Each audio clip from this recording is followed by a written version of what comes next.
Sukkur development alliance اور Sukkur small traders کے زیر اہتمام بجلی کی طویل لوڈ شیڈنگ اور دیگر مظالم کے خلاف گولڈ سینٹر صرافہ بازار سے گھنٹہ چوک تک S D A chairman Sukkur small traders کے صدر حاجی محمد جاوید میمن اور دیگر رہنماؤں کی قیادت میں احتجاجی ریلی نکالی گئی۔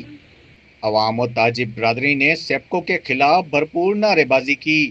ریلی سے خطاب کرتے ہوئے حاجی محمد جاوید میمن اور دیگر رہنماؤں کا کہنا تھا کہ سیپکو سکھر کی عوام کا ادارہ ہے، لیکن یہ عوام پر ہی ظلم و ستم کے پہاڑ گرا رہا ہے۔ ایکسپریس ایریاز کے اندر 6 سے 8 گھنٹے اور سائڈ کے علاقوں میں 16 سے 18 گھنٹے کی لوڈ شیڈنگ کی جا رہی ہے۔ بجلی ویسے ہی مہنگی ہے، لیکن عوام کو ایکسٹرا بلنگ سے اور پریشانیوں کا سامنا کرنا پڑتا ہے۔ ٹرانسفارمرز اوور لوڈ ہونے کی وجہ سے پھٹ جاتے ہیں، جس کے لیے بھی عوام سے بھتہ وصول کیا جاتا ہے۔ سیپکو ایک منافع بخش ادارہ ہے، لیکن اس میں موجود کالی بھیڑوں نے کرپٹ ادارہ بنا دیا ہے۔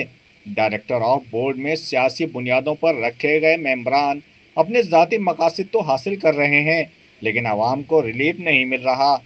اگر سیپکو نے اپنا قبلہ درست نہ کیا تو احتجاجی تحریک کو بڑھاتے ہوئے ان کے دفاتر کے باہر دھرنے دیے جائیں گے اور کرپٹ افسران کا بھی گھیراؤ کیا جائے گا۔ عقیل قریشی، بولان ڈیجیٹل، سکھر۔